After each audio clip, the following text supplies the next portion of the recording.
Welcome back to Rugby Obsession.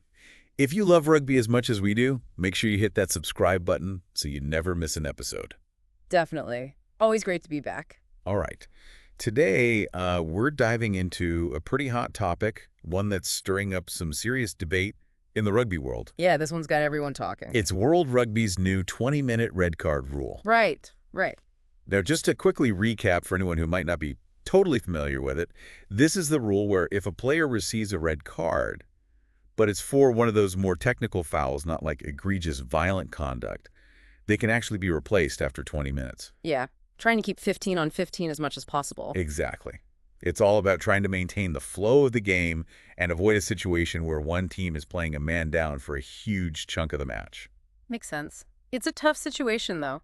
You want to protect the integrity of the match, but at the same time, you have to make sure that dangerous play is being punished appropriately. Yeah, that's the real crux of the issue, isn't it? Yeah. Like the on-field impact of a red card is being lessened, but the off-field consequences, those haven't changed at all. Absolutely. Players can still face bans from future games, fines, all that. And that's where things get really fascinating. We've Yeah. seen some recent cases that really highlight the potential complexities and, maybe even some of the issues with this new rule. Oh, definitely. Like take the Garry Ringrose case, the Irish center. Right. He was red carded in a match, But only ended up missing one Six Nations game. and that's because Well, the Irish Rugby Football Union, they got a bit clever with the scheduling. They managed to slot a club match right into his suspension period. so he technically served his ban, Yep. but it didn't really impact his availability for the Six Nations. Not in a major way, no. And now compare that to Romain Nuntamak, the French fly half. Another red card. Yep. But he ended up missing 2 Six Nations games. Because France didn't use the same kind of scheduling tactic that Ireland did. So it's a pretty stark contrast, isn't it? Yeah. Makes you wonder, is the punishment actually consistent? Is it being applied fairly across the board? It's a valid question. And it's a question that Chris Jones, he's the BBC rugby correspondent, he's been pretty vocal about it. Yeah, he has. He's arguing that Ringrose's one-game ban, it's just too lenient. He thinks it sends the wrong message. Right, like it's almost like a slap on the wrist. Right.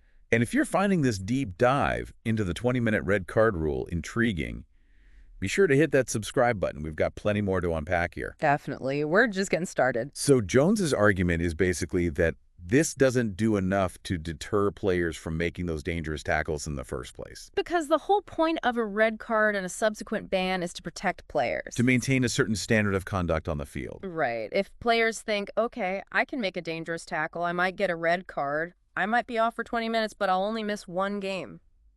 It really does make the punishment seem meaningless, doesn't it? And that undermines the whole system. Exactly. And it's not just journalists weighing in on this, No, you've got former players, too. like Ugo Monye. Right, former England and Lions winger. He's suggesting a pretty radical solution, actually. Yeah, and what's that? Well, his argument is, if we're going to soften the on-field impact of a red card with this 20-minute rule, Right. then the off-field bans need to be way tougher to compensate. He's calling for much longer bans to really make players think twice. It's definitely a bold take. It's certainly thought-provoking, isn't it? Oh, yeah. But it's not just about the length of the bans either. Right. Doncha O'Callaghan. Former Ireland lock. Yeah, he brings up another angle. He's worried that this rule, while it might keep the games exciting, Yeah. might actually be eroding something really fundamental about rugby. Like what? Respect for the referee. Respect for the laws of the game. Ah, I see. Interesting. He fears that if players know they're not going to be a man down for the whole game, they might be more likely to just push the boundaries, test the referee. It's a really valid concern. Because, respect for the officials, that's always been a cornerstone of rugby. Absolutely. And that's what makes this whole discussion so fascinating. It's not just about game tactics. It's not just about player safety. It's about the very essence of rugby, isn't it? It is. It's about the values that make this sport so unique. So we want to hear from you. Yeah, what do you think? What are your thoughts on this 20-minute red card rule? Do you think it's working? Should the off-field bans be harsher? Should we be looking at a different approach altogether? Leave your comments below. Yeah, join the conversation. We want to hear what you think. Absolutely. This is a huge topic. It's one that deserves a lot of discussion, and we want to hear your perspective on it. For sure. It's great to get everyone's input on this. Yeah, it really does make you think about all the unintended consequences, huh? Like, we're trying to make the game fair. We're trying to make it more exciting. But could we actually be messing things up in the process? You're right. You're absolutely right. That's what we're struggling with here, trying to keep that balance between, keeping things exciting, keeping the game flowing, but also upholding those values that make rugby what it is. Yeah, it's such a delicate balance, Hmm. right?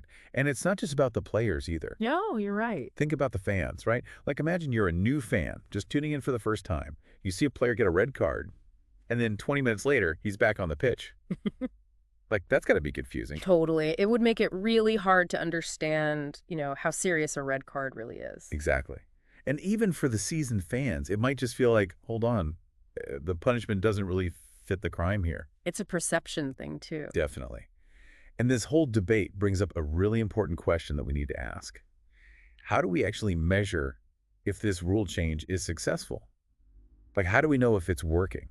Yeah, that's where we need to look at the data, right? Not just anecdotes, not just opinions, but real numbers. Hard evidence. Exactly. Like, has the 20-minute rule actually led to fewer dangerous tackles?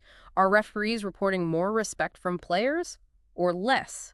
We need answers to these questions. Right, because if we want to make smart decisions about the future of this rule, we need to base those decisions on evidence, not just gut feelings. 100%. Data can help us cut through all the emotion, see what's really going on. And if you're really digging this deep dive into the finer points of rugby, make sure to subscribe to Rugby Obsession for more discussions just like this. We go deep on all the big issues in the world of rugby. So the data could reveal things we haven't even thought of yet. Oh, absolutely. Like maybe there's a specific type of foul that's become more common since this rule change, or maybe there are inconsistencies in how the rule is being applied in different competitions. Those are such great points. It's like we're peeling back the layers of the onion here.